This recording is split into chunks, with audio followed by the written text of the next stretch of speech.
Welcome back to the Wine Stains Podcast, a space for unfiltered conversations about life and business. Today we're switching things up a little bit and talking about our recent trip to Central Coast, California. It's one of our favorite places, and we're going to be sharing pretty much everything that we did, where we went, and our favorite stops along the way. So let's get into it.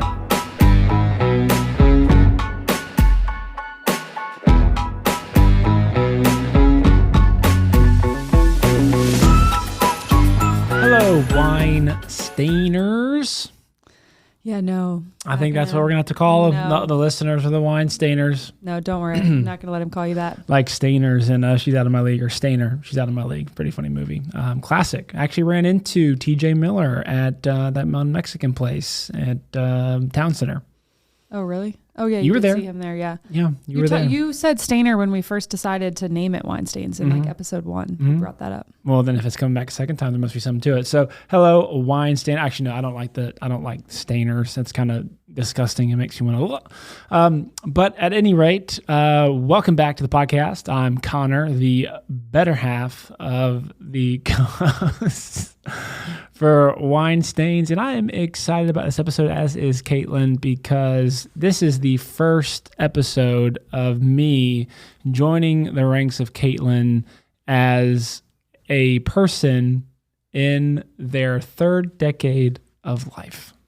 I like how you called it third decade. That makes it actually seem quite young. It also sounds like a band name. Like, you hear the new third decade. Third decade track. One Direction and Third Decade. Sound like they'd be friends. No, we wouldn't be friends. We would hate each other. But then in our old age, as we're both being inducted into the Rock and Roll Hall of Fame, we'd probably get along nicely. Okay. Anyhow, thought a lot about this. Yeah. How do you feel now that you're in your 30s? Well, I'm not in my 30s. I'm 30. Which is in your 30s. The first year of your 30s. I always fall back on what Jay-Z says. 30's the new 20. Yeah. I mean, I think everybody agrees with that. But I also feel like it's people who like 20's the new 10.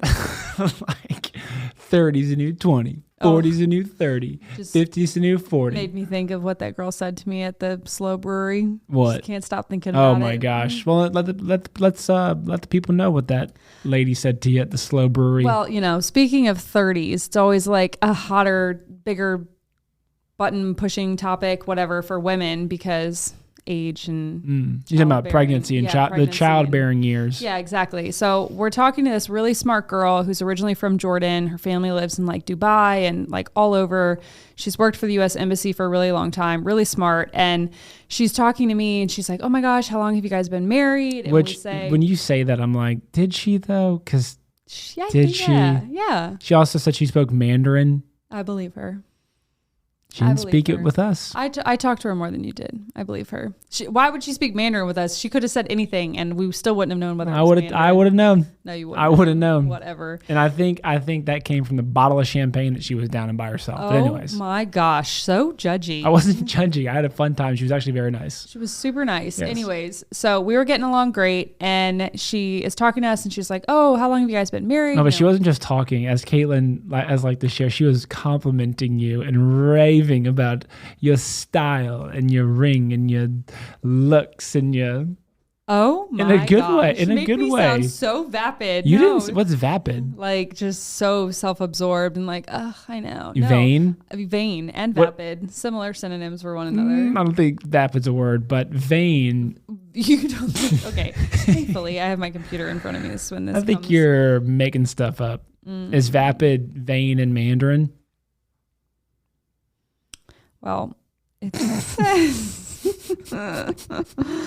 says lacking flavor, zest, interest, animation, or spirit. Hey, you called yourself vapid, not me. Without liveliness or spirit. Hey, well, I called yourself vapid, not me. Vain and vapid would be like you just think so much of yourself, so you're like. No, but you didn't say it. I said it for you, so you're in the clear. No, I'm saying they were very nice. Because she had two friends that were also. Yes. Letting loose at 12 o'clock or whatever time it was in the afternoon. And we were there. I was there enjoying myself a beer. It was a great, beautiful afternoon. It was. So what did San Luis Obispo, California. Why not? What did this Jordanian spy tell you? Okay, so she told me that, she was like, oh my gosh, you guys been married 5 years. So cool. Great. Blah, blah. How old are you? And I was like, 33. And she was like, you don't have kids yet?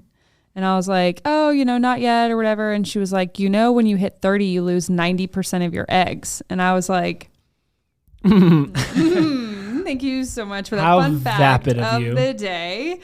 And I was like, are you sure about that? Because, I've paid attention to some research and different lines of thought about that. And she was like, no, it's 100% true. I'm dead sure of it. I've fact checked, I've double checked, like all this stuff. So I was like, just kind of went along with it without trying to like get into some sort of a like irritated with what she was saying. So we get in the car, and of course, first thing I do is Google it on my phone, and she was right. Sure enough, it does say you lose 90% of your eggs when you hit 30, but you're born with like over 400,000 eggs, and it only takes one to get pregnant. So it's really not something to like freak out about. Obviously, there are plenty of women who have children well into their late 30s, even into their early 40s, and so on and so forth. So anyhow, yeah, but you only got like 40,000 left.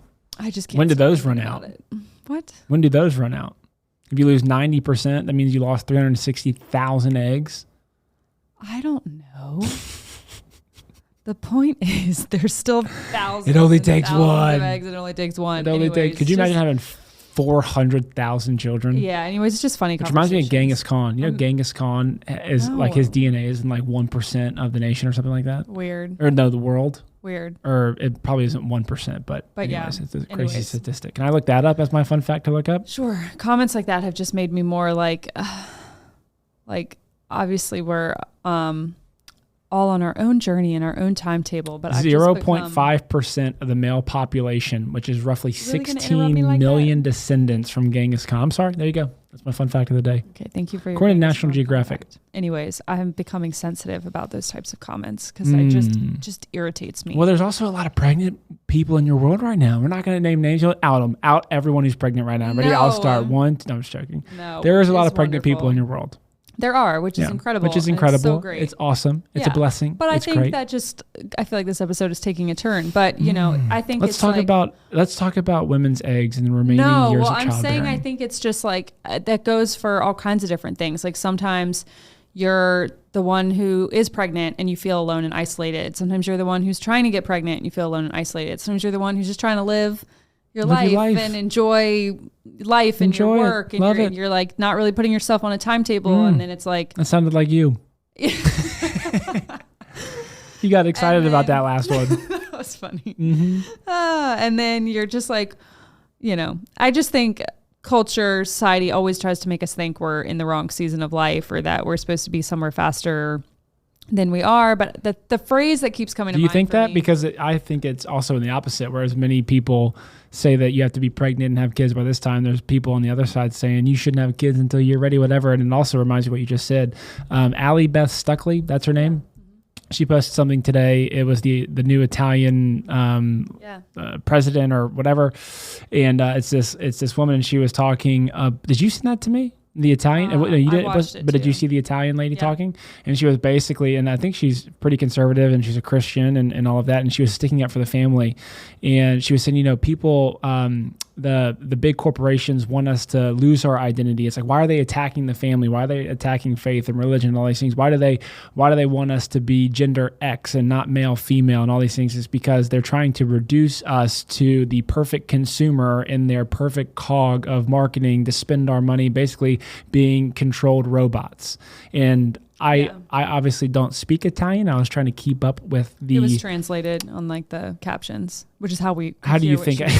I'm just clarifying. You're saying I can't speak Italian, but then... Well, buonasera bellissima is about all I got. It was a very thought-provoking, really cool video to hear just a leader taking that angle and talking about it. But it goes back to what you were saying of, it's very quick to... And again, I don't know where this comes from. It's like if we feel like the minority, we're so quick to put it on society or, cultural norms or this and that.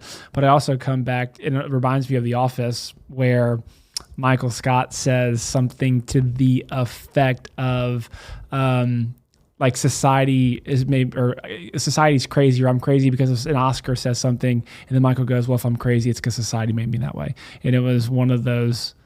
I'm butchering it, but it just made me think of that. Yeah, well, okay. But don't isolate yourself. It's not society or cult, like it's not always. I think it's important, like we were talking about last night, to maintain a good perspective and to recognize when you're like maybe having a skewed perspective or you're like seeing things through your own lens. That's where values come in. Like, that's where your values, your core foundational truths and beliefs, which aren't truths and beliefs that we made up. We know that you and I have the Bible as our foundation, where we're not just operating because, it feels nice or this or that. Right. So anyways. Yeah. Anyhow, the phrase that keeps coming to mind for me is trust the timing of your life. And you just have to really. I think I saw that on a TJ Maxx print. I'm sure. I certainly didn't make it up, but it's a great phrase. Like, it is. That's just what I keep saying when someone says something or I see something that's just like, it just gives you that moment of pause or it just feels like a little bit of a sting. I just have to keep like supply and demand. Yeah. Like, yeah. Inside joke. Just ignore him. I'd love to be part of one someday. Oh my gosh. Anyways. Yeah. Just saying trust the timing of your life has helped me just kind of be like, you know what? Okay.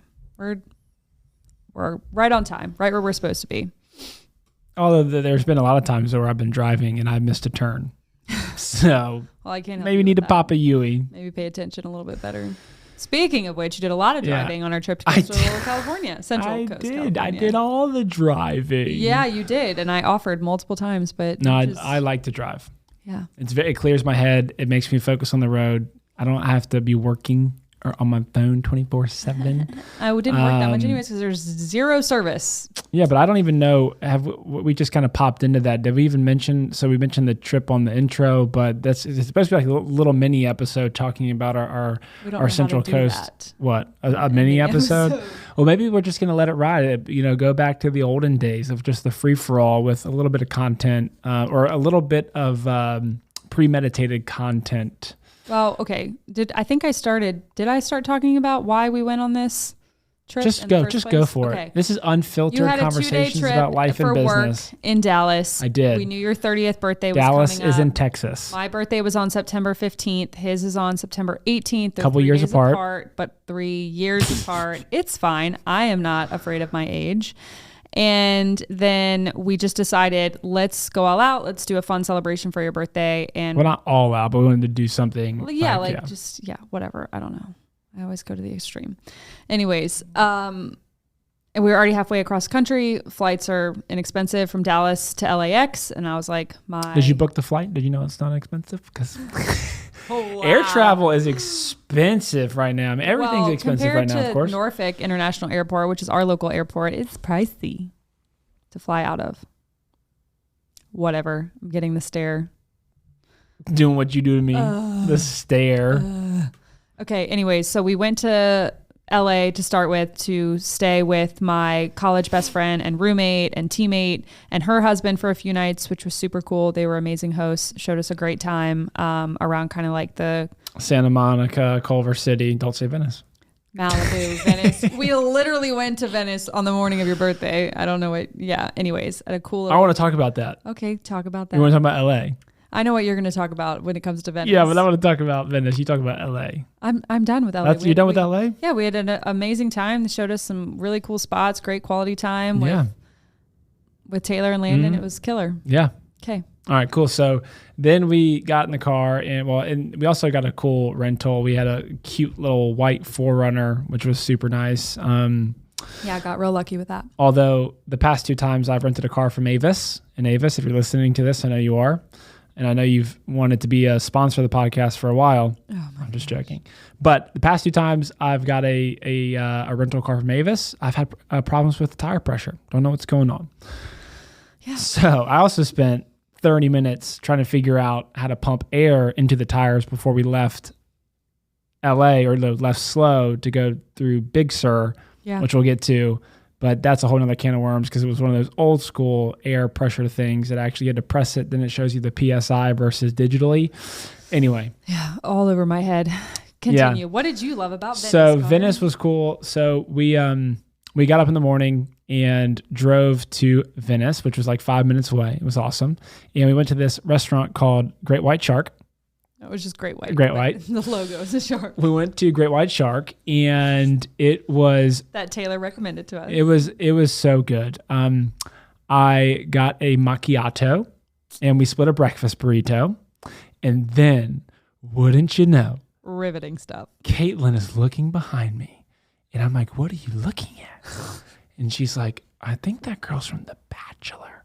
And I said, who? Because you don't want to, like, whenever you spot someone famous, you don't want to, like, cricket your, like, who's that? And everyone's looking at it. And so you didn't know who it was.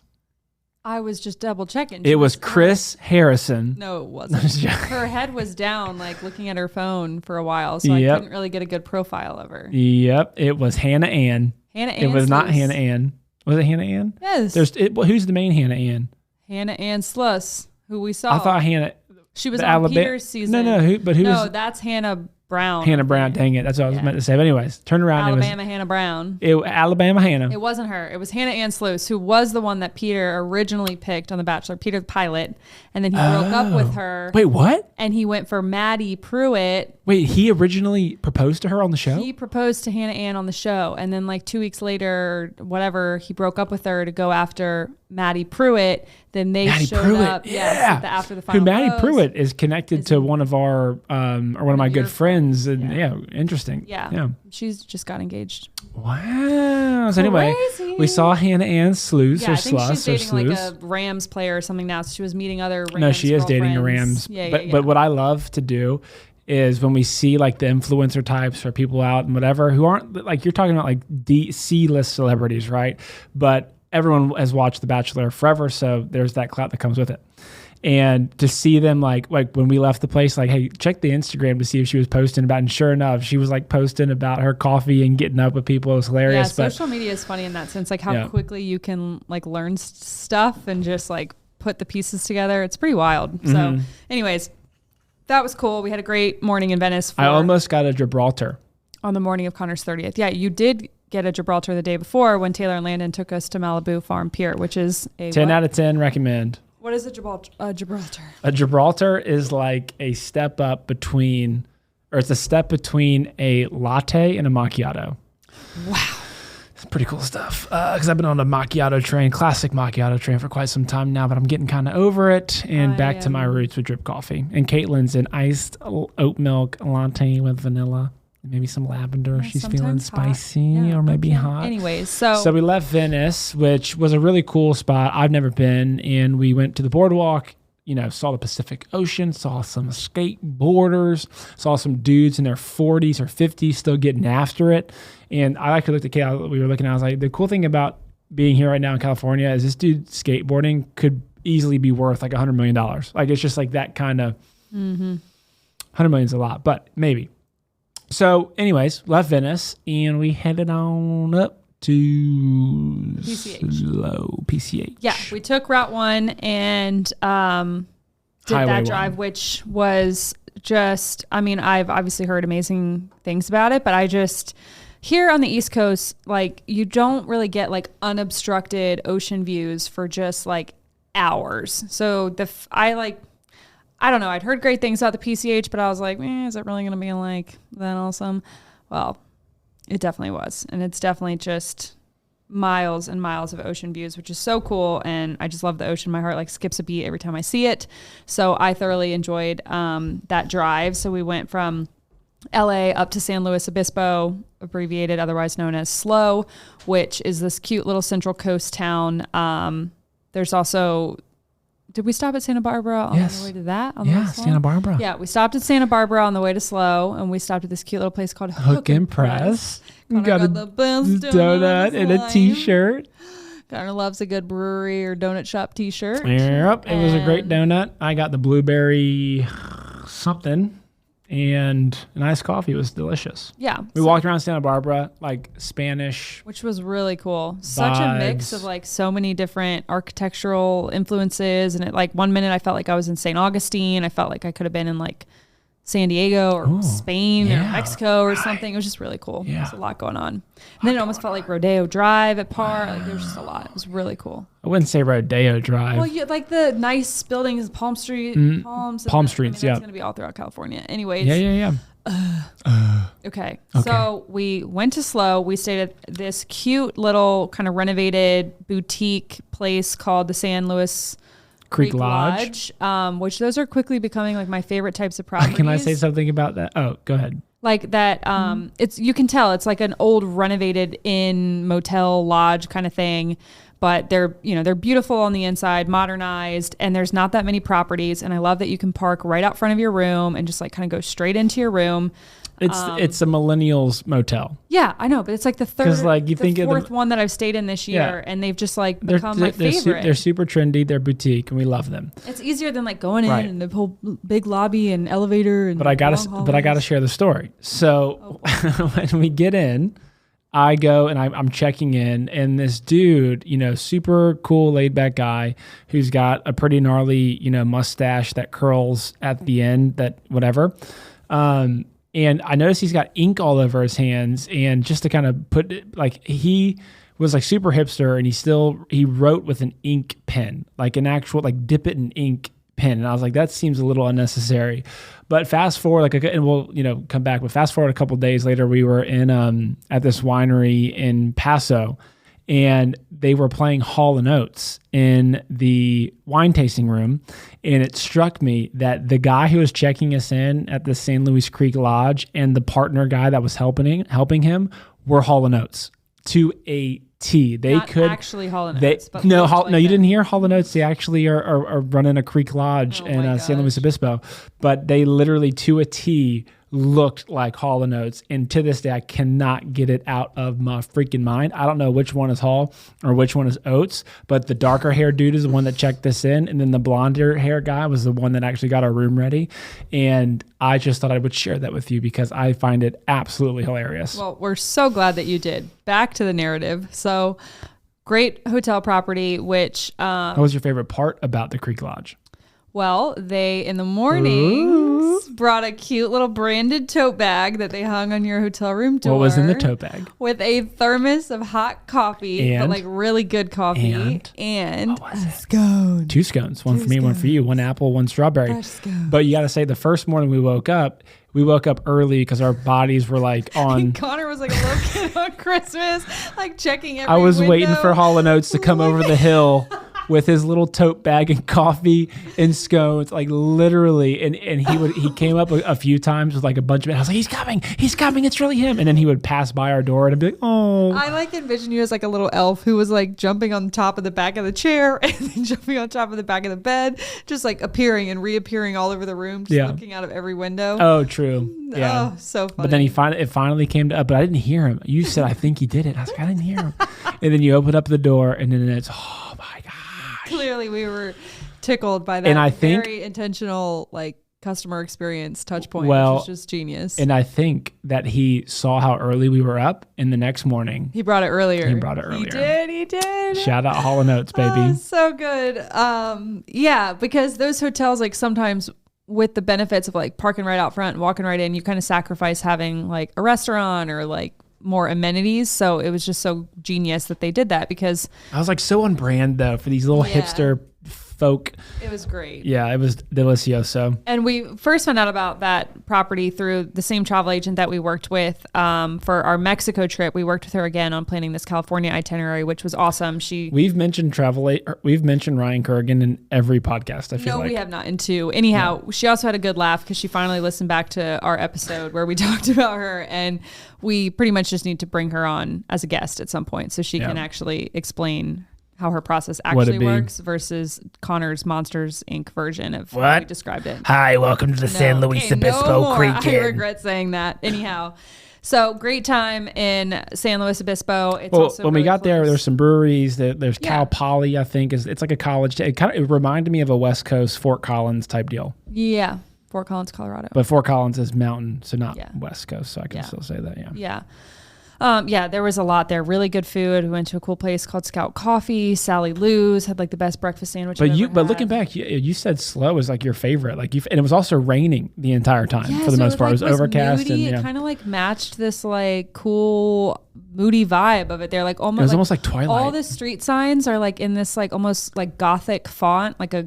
Gotham looking type font, and it just feels like I almost get like a little bit of like Ireland vibes. The luck of the Irish. Welcome to slow San Luis Obispo. But still very California. Just, I don't know. It was great. And it did feel like we were in Twilight. It felt like we were in like a Hallmark Twilight movie. And it's really close to Pismo Beach, but then also really close to Paso Robles, which is obviously a big up and coming wine. I mean, it's not really up and coming anymore, but like has been up and coming over the past 20 years or whatever. Where'd you pull that at? Where'd you get that? That is fact. We had our guy, Bob. Brucey Bob didn't say nothing about 20 years. We met a Bruce recently too. Anyways, Bob that's a whole thing. At Adelaida, who gave us our tasting. Well, no, but we had the first night in Slow, which was my birthday night. Where did we go to dinner? We did dinner at Granada Bistro. Granada Bistro. Hotel and Bistro. And Kaitlyn's going to put together a whole blog post about all these things. But so we don't like we had a great night in Slow for my birthday. It was my birthday. I'm 30 years old. Yeah, okay, it was a big deal. At the beginning of the episode. Yeah, I'm still not used to it yet. I actually told myself today I did something that felt I did something weird, and I was like, Connor, you're 30 years old now. Like I told myself that. Yeah, get it together, man. Yeah, that was when I was walking into the UPS store here in town, which is just the place where dreams go to die. Yeah, so bad.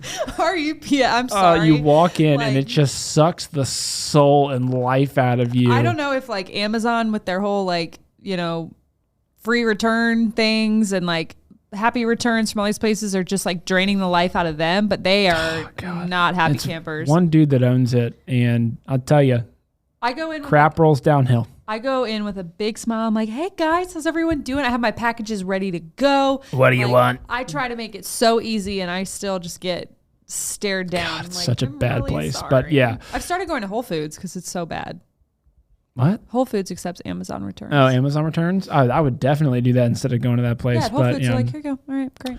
So had a great night in Slow, Granada, blah, blah, blah. So we woke up the next morning, though, and we wanted to check out Paso wine country. So Paso, either Robles or Robles. I heard Paso Robles and Paso Robles. Paso Robles is what I say. Oh, but with Granada, that was a recommendation. The other thing that I like about these like little boutique hotels is most of them have like a local guide page on their website, and they had a lot of really great spots listed. Well, he wrote it out on his ink pen. And then one of my team writers at Copy Uncorked and just friends in the industry, Rachel, she lives in San Diego, but she put together this incredible like Central Coast guide she's going to eventually be sharing. So we'll have to share that at some point because it was so great. She had like tons of spots. Yeah, so this was meant to be a mini episode. Know. We're already like 30 minutes in, so we're going, I know it's crazy. Time flies when you're having fun. Anyhow, that part was great. And Granada was one of her recommendations too, as was like Scout Coffee. And Slapshot Granada. I'll talk about that more in the blog recap so we can just kind of skip through a little bit. Yeah, so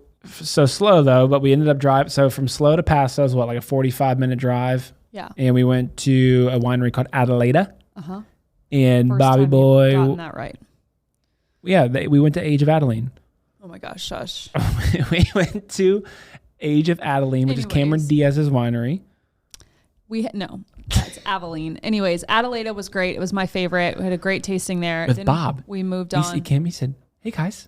Bob was awesome. Yeah. Then we bought some wine from You're telling Adelaida. me it's too long? Anyways, then we moved on. We'll let it ride. This is unfiltered conversations about life and business.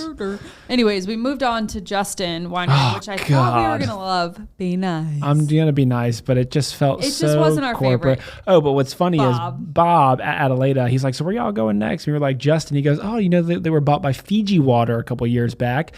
And he just kept pounding that into our head. Like every time we'd say Justin, he goes, you mean Fiji? And it was hilarious. It was pretty funny. Yes. Anyways, it was a really... So they're corporate sellouts. It was a really beautiful spot.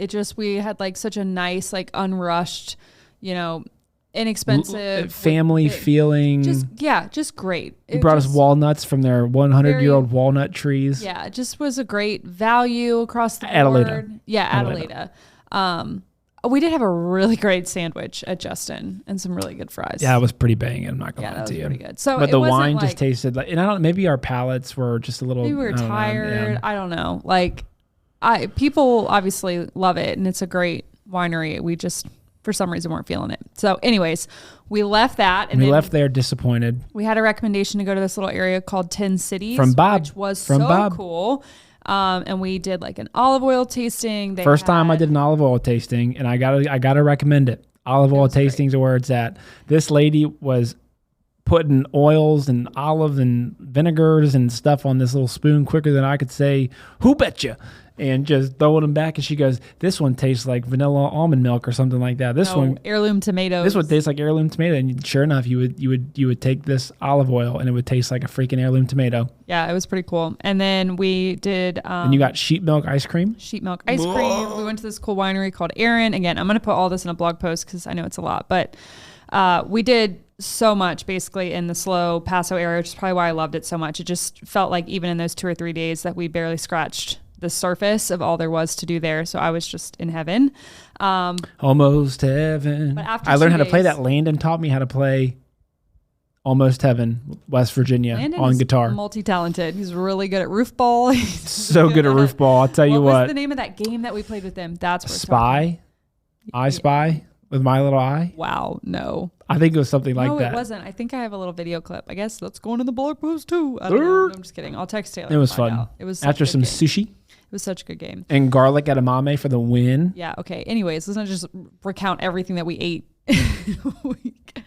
So then I it was had the time Carmel to- roll. Shush. Then it was time to leave slow and continue up the coast, which is where the This big is part where of we the did drive the came in. Big Sur And PCH. I almost like literally cried because when we were in slow in Tin City, they told us that the one was closed and that we were not going to be able to drive through Big Sur, which was Mudslides. the entire catalyst for this trip. And I was like, Just it's fine. It's been a bucket list for me for forever. And Connor was like, oh, whatever, it's fine. We'll take the 101. And I was like, I don't think you understand. I didn't understand at the time. Like, I was like, that's like not going to work. That's not why we're here. But thankfully, the mudslides or whatever cleared and we were able to drive it the next morning, which just absolutely made the whole trip as if it wasn't great already. But I definitely feel like that is a lifetime thing that you just have to go and do. Like the fact that you can just drive a mountainous coast for 2.5 hours. More than that, you can go as long as you want. Yeah, true. I mean, yeah, that was just that one leg. I think it took us like 5 hours actually. You got out at every single Vista Point. From Slow to Carmel. We watched the elephant seals for like an hour alone. Oh, that was funny. So that we were driving and there was a sign that said elephant seal lookout point. And we're like, I wonder if we'll go to it. Maybe we might see one or two, whatever. So we're walking up. I'm like, oh, there's people over there. It might be, like 1 or 2 seals. And we pull up and there is hundreds, if not 1,000 elephant seals on this beach, fighting, loving, just in chilling. The wild, just right off the one. Yeah. It was and really then cool. one lady there with her dog, like we were just like was looking out and she looks over and she goes, is it bad that I just want a great white shark to come up and eat one? And it was hilarious. You know what it reminded me of? It reminded me of that scene in Legally Blonde. I want a hot dog real bad. It was like one of those ladies. Like, I want a great white to eat one real bad. Anyways, it was pretty funny. It was freaking hilarious. But the Big Sur drive, like, almost got to the point at the end. Granted, again, we stopped constantly. We got out. Legally Blonde's underrated, I feel like. I think that's like one of my favorite movies. We got out at Hearst Castle, but we didn't do the whole. We're like, dude, we thought Hearst Castle was you show up, look around, oh, look at that. No, okay, so this is actually an important disclaimer if you're going to do Hearst Castle. So it's a castle in San Simeon, and it was William Hearst, whatever, in the early 1900s built this thing. It's like a big attraction, but it's up on the hill. So you pull into like the tourist info center and then you got to take a bus. Like you can't drive up there yourself. You have to take a bus up to the thing. And the whole, getting up there tour, they said like 90 minutes to 2 hours. And Kaitlyn and I have done the castle thing before, and then we just realized that's like not our thing. And so we were like, yeah, we're good. We took a picture of it at the top of the hill and we kept it moving and grooving. Kept it moving. Yeah.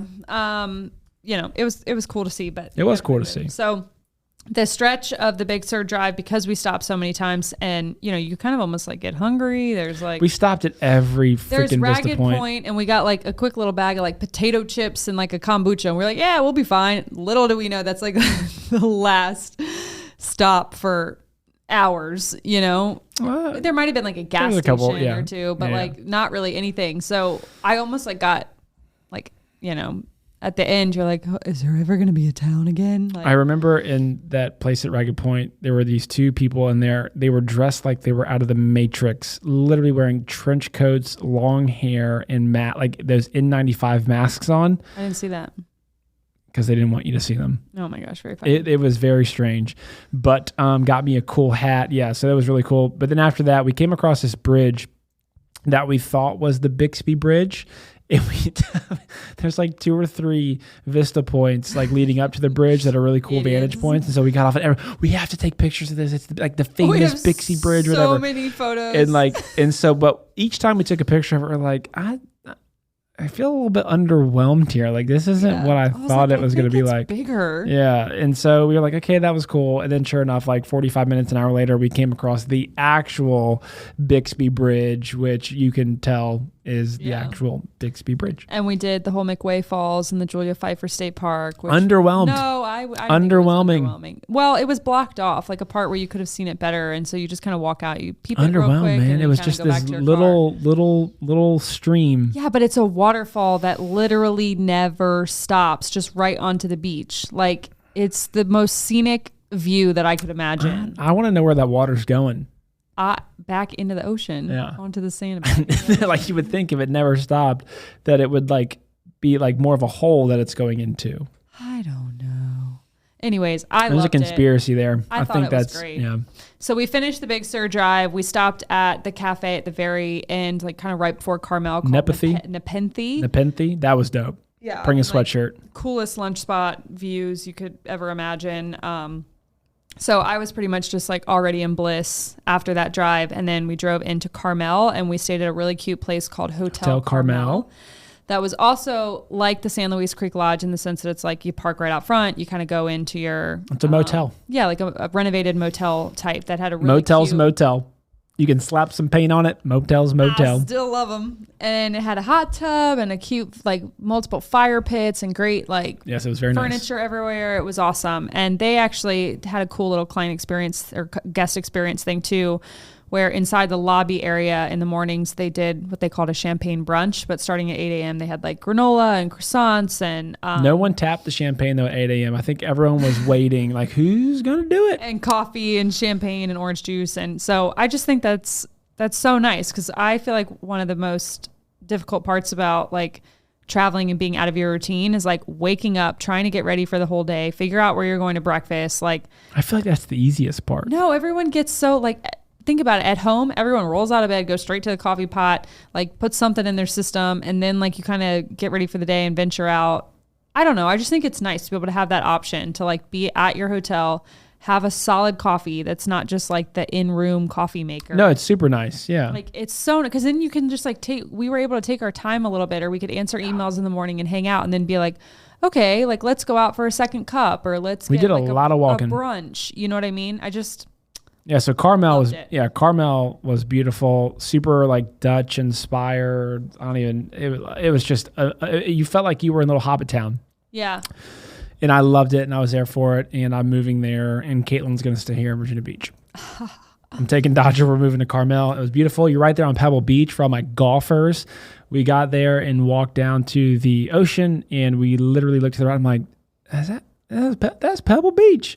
And there was a Champions Tour tournament that week, so the course was pristine, absolutely beautiful. And then when we got in, that's what we did. We then took a nap or went to bed, woke up, had the coffee thing, and then we did the 17-mile drive the next day, which was awesome. Which again, a 17-mile drive through Pebble Beach. Well, through Pebble Beach, Spanish Bay, and you're just literally going, up and down the coast. It just was sublime.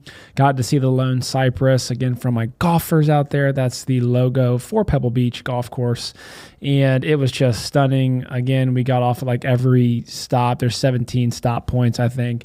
Although Connor got at it. No, maybe not everyone, because it also gets to the point where it's like 13. Then they start getting kind of close together, and you're like, "Well, I just took a picture of that from down there." So you just stop by, then you're gonna skip it, and then you gotta like, we don't need to get out for this. Yeah. And another highlight for us was meeting some of our Copy Uncorked clients, the Hugos. Oh, in Carmel. Yeah. Where can we find the Hugos? Hugo Film Co. on Instagram. They're a husband and wife, they do wedding films, and they're incredibly talented and just a really sweet couple. And their little daughter, Rachel, came along for a little pizza. It's always interesting when you meet people that in person that you've not met. Like if you've worked with them virtually and then you get that first meetup in person, you're like, are we going to gel? Are we going to vibe? And I'm like super, that's you. I'm super skeptical of just like, am I like, and I'll just put it, they were awesome. Big fans of the Hugos. They were so nice. Super and nice. Just, brought out a little picnic spread for us and pizza from La Bicyclette. Yeah. Some white wine, some sparkling water. It was. Yeah, we had the best hosts in both places. Yeah, it really was. So I'm like, what did we miss? Anything? No, I mean, we did that. Just got to enjoy downtown Carmel in a lot of restaurants. The last night we opted to, we had a reservation at a place called The Forge, which was recommended to us by a bunch of people. But we opted to go to the beach and watch the sunset and just hang out. And I tell you, man, I just love it so freaking much. So, final reflections. Favorite part of your birthday, the birthday trip? What sticks out in your mind? Probably, I don't know, all of it. The drive through the PCH and seeing those landscapes, and it honestly just didn't feel real. And it's a weird feeling when something doesn't feel real, but you're like, no, this is actual reality. Because then you start thinking, well, maybe life is just a simulation and we're all just little sim characters. Yeah, that is true. Looking at the scenery, I was like, my eyes were like having a hard time processing. I couldn't comprehend the magnitude of the mountains and how close we were to the water and how much of it there was. How much of it there was. And being from the East Coast, you see so many boats. You're like right on the Atlantic Ocean. There's so many ports and marina towns and there's boats everywhere. But it was like, we drove for hours and you don't see one boat. It's just like open, like that. It was so grand. Which obviously makes sense. Like, why would a boat be out there when there's nothing? There's nowhere for them to supply or dock or fuel up, But I just was like, California just has so much to offer, and it's a shame that the state is run by complete wackos. Okay. Yeah, there's a lot. But anyhow, it was definitely my eyes have not felt like that in a while, where I was just struggling to ground myself in the reality of what I was seeing, and it just kept coming. And then we also have talked about did we have that great of a time because it was that great of a time, or did we have that great of a time because we also didn't have any responsibility? It was like a vacation. You always ask yourself that. But I think it was a legit great time. Yeah, I had honestly planned for this to kind of be like a work travel trip. I was like, oh yeah, I'll take a day off for my birthday, a day off for Connor's, we'll kind of do some sightseeing. The rest of the time I'm going to be working here and there, but there was so much to do and see that we were on the go the entire time. And, through Big Sur and stuff like that, there's no service. Carmel struggled to have service. So I kind of kept trying to keep up with work and check on emails and make sure everything was going I think we did smoothly. A good job. The time change was a bit difficult. Yeah. And, thank goodness for my team members who just literally kept everything running and did an incredible job while we were doing all of this. And so my biggest takeaway, I guess, since you didn't ask me. Oh, yes, Kaitlyn, what was your biggest takeaway from the trip? I just felt so grateful to be there and be doing that. Cause like I mentioned, we did look at each other a lot and be like, man, Big Sur was a bucket list thing for me. And it just, even coming back to how we started this episode talking about the 90% egg loss at 33, it just felt like one of those things that almost made me emotional, where I was just able to trust the timing of my life in that moment. I was I'm so glad that regardless of what happens in our future, that we've made time to do things like this and to see this. And so I just was feel like I'm where I'm supposed to be, on a greater scale, not just physically in California, but that I was just felt very on purpose and in the right time, place, and season of life. Oh, that's great. I think all the listeners are just clapping for you. You go, girl. You and your vapid self. Oh my God. Wait, no, vapid's not good. Yeah, no. Yeah, so that was our trip to... That's the opposite of lifeless. Vapid is lifeless, as I defined for us earlier. Right. So that was our trip to the Central Coast of California. Oh, we also learned that the show Pretty Little Lies, or what's the show? Big Little Lies? Oh, yeah. That Yeah, so kind of like how the outer He just got so excited. Yeah. So, yeah. So, yeah. So kind of like how the TV show on Netflix, Outer Banks, is like not really filmed in the Outer Banks. The show and the book, Big Little Lies, that technically takes place in Monterey. We were told that it's not actually filmed in Monterey. Most of it takes place in like parts of Carmel and even Big Sur. What we also didn't mention is our trip to Monterey. We did go to Monterey. We turned around pretty quickly and went back to Cannery. Carmel. Yeah, so Cannery Row felt like Atlantic City. Yeah, it New just Jersey. was a little. It just felt very touristy. Felt like places Kind of we'd run down, a little dirty. Yeah. We didn't appreciate it as much as we thought that we would, but we had a great time going into. What was the area? Folktale. We went to Folktale Winery. Folktale, but the like, Village. The Village, but like what did they call it? Like inland? What did they? Yeah, inland. The Valley. The Valley. Carmel Valley. Yeah, Carmel Valley. Carmel Valley was way cooler than I didn't even know about it before we went, but it was really cool. We also had a crazy experience coming home on the flight, but we'll save that for another podcast episode because I don't even want to know how long we've been talking for, but all in all, 45 minutes. Yeah, it's a long one. But I feel like we didn't even scratch the surface because didn't. we just loved the trip so much. Okay, well, we will do a full recap because if you're like, where should we go? We kind of want to go somewhere domestic, but we're not sure. Should we go somewhere international? Like, do we want to do a wine trip? If you're looking for a mix of everything, Central Coast California for sure offers it. And hopefully this blog post will give you a great place to start. We'll get Ryan on the podcast at some point so she can talk about what travel looks like. This episode brought to you by the Central Coast of California. Yeah, no, just I joking. wish. Yeah. With that said, I think we're going to open up the podcast to some interviews in the future. So get excited for that and all the rest that's to come. Thanks for tuning in as always, and we'll see you later. Adios, amigos.